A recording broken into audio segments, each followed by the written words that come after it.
Hello there. Well, if it isn't the good-looking, charismatic, trolling Jedi Master Obi-Wan Kenobi. Obi-Wan Kenobi has been a staple character in the Star Wars franchise for years, and he's finally getting his own show, and we can't wait to see what it has in store for us fans. So here are 20 things we want to see happen in the upcoming Obi-Wan Kenobi series. With the Kenobi show taking place 10 years after the events of Episode 3 Revenge of the Sith, we see in the trailer that Obi-Wan is watching over a young Luke Skywalker. It would be really cool to see Obi-Wan defending young Luke at some point during the show against Tusken Raiders, Stormtroopers, or even in the comics against the Wookiee bounty hunter Black Chrysanthemum. It could even be some scenes of Obi-Wan defending Luke without him even noticing, and it would still be cool. Obi-Wan is Luke's so-called guardian angel in a sense, so getting some sick fight scenes defending Luke or the Lars homestead would be awesome. What's also going to be awesome and something I'm looking forward to is a theme for Obi-Wan Kenobi. We've seen in The Mandalorian and the Book of Boba Fett that awesome theme music can be made for Star Wars shows. We have themes for Anakin, Darth Sidious, and Leia, but now to have a theme for our dear Obi-Wan, I can't wait to hear what John Williams has written up for us. Speaking of Leia, wouldn't it be intriguing if we got a little glimpse at a young Princess Leia? We know that Bail Organa, Leia's stepfather, was working in secret to help the rebellion. He would also have a way to contact Obi-Wan if he needed help, so wouldn't it be kinda cool if we get to see a scene of Obi-Wan meeting or speaking to a young Leia? It would also be a nice tie-in to Leia's distress message to him in Episode 4 A New Hope, because if she met Obi-Wan previously or knew him, her message would have more weight to it. Now, we know that Obi-Wan is hiding out on Tatooine to protect Luke, but like I said in the previous point in where Senator Organa would have access to contact him, what if Obi-Wan was involved with the rebellion movement more than he let on? Sure, it looked like he was living out his final days on Tatooine like a hermit, but what if he was operating in secret and getting involved without being seen? It's a little far-fetched, but wouldn't it be cool to see Obi-Wan working from the shadows like Batman and getting intel on the Empire? Looking back on Revenge of the Sith, near the end of the movie, Yoda has some final instructions for Obi-Wan. He tells Kenobi that he has some training for him while he's in exile, in which Obi-Wan looked a little shocked to hear this as he was already a Jedi Master and probably didn't think he needed an extended training regimen.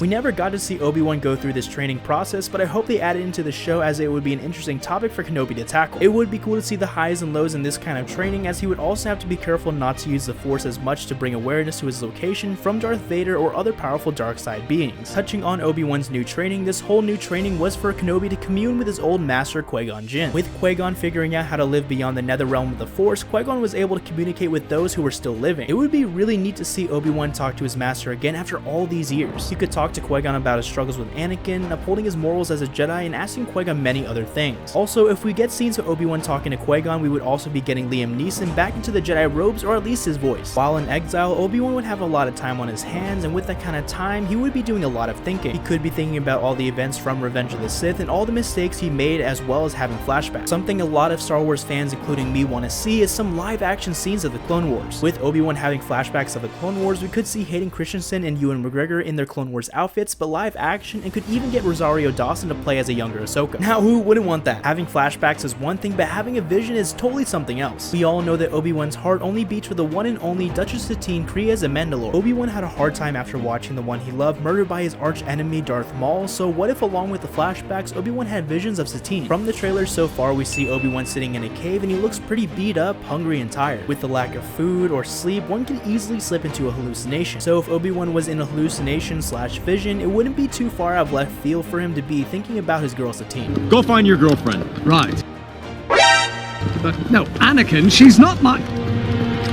While on the subject of visions, Obi-Wan had a very believable vision that he saw you hitting that subscribe button. He is a Jedi Master after all and could sense the forthcoming future, so hit that sub button. Getting back on track, we know that Hayden Christensen is definitely in the show, and we see a teaser of Vader in the trailer. But what I think should be seen in the series is Anakin's point of view in the Jedi Temple, with the clone troopers taking out all the Jedi. It's something that a lot of fans have wanted to see happen for years, and we got a little tease of it in the Book of Boba Fett, so fingers crossed that this one comes true. Sure, it's a little dark, but who cares? We already know that Anakin killed the younglings, so why not show us a little more? The fight scenes and Anakin cutting down and force choking Jedi would be insane. Speaking of fights, what if we got to see Obi-Wan taking on some Tusken Raiders? The Sand People are a force not to be underestimated, as we got a glimpse of their culture in the Book of Boba Fett. Even in the comic book, since Obi-Wan couldn't use his lightsaber out of caution not to draw attention to himself, he would go out and fight Tusken Raiders harassing other people just to stay in shape. Not a bad way to get your exercise in and defending people at the same time. While on the topic of fighting, what if the Wookiee Black Chrysanthemum took on Obi-Wan? Seems a little far-fetched for Black Chrysanthemum to show up in Kenobi, doesn't it? Well, for those of you who don't know, know, Obi-Wan actually went toe-to-toe with the Wookiee in the comic books. Chrysanthemum was near the Lars homestead when Obi-Wan showed up just in time to save Uncle Owen's life. Obi-Wan was actually struggling to take down Chrysanthemum and even had to whip out his lightsaber. Now, if this happened in the canon comic, then it wouldn't be too far-fetched if they included this in the show. It would also be a pretty cool fight scene between the two, and I'm here for it. With Rosario Dawson bringing Ahsoka Tano to life in live action, wouldn't it be heartwarming if Obi-Wan and her reunited? Even if it was just for a brief moment, the two of them getting together would be a very touching scene. And if she does show up, it could lead us into the Ahsoka show, which has started production recently. Having Ahsoka meet up with Obi-Wan and catch up, or have her watch over Luke in his place, since we already see in the trailers that he goes off Tatooine, could be a possibility, and I wouldn't be too much against it. Someone who does disagree with Obi-Wan, however, is Uncle Owen. Even from the beginning in A New Hope, Owen Lars wasn't the biggest fan of Obi-Wan, or should I call him Ben? Even in the Kenobi trailer, we see him take a jab at Obi-Wan and saying that he messed up training Anakin.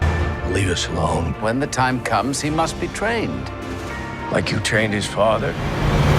It would be interesting to see in the show what Obi-Wan did that really ticks off Owen and rub him the wrong way. I'm sure what did rub Obi-Wan the wrong way was not being able to use his lightsaber. While in hiding, not to draw attention to himself, Obi-Wan didn't use his lightsaber while getting into fights or defending himself. We can see why he does this because in A New Hope, when he ignites his lightsaber in Luke's defense, the Empire stormtroopers are on their tail after Obi-Wan was reported. What I'm looking forward to see, however, is seeing the different weapons Obi-Wan will use in his place of his lightsaber in combat. In the trailer, we already see him using hand-to-hand combat and ironically, a blaster. And we already know how Obi-Wan feels about blasters. So uncivilized. With Obi-Wan not using his lightsaber, he wouldn't be able to use the Force as much as he likes. So with the limit on the all-surrounding essence, whenever Obi-Wan has to use the Force, I'm sure the scenes won't be disappointing as we will be anxious to see. Something we are anxious to see is a classic hello there from Kenobi. Hello there. Hello there.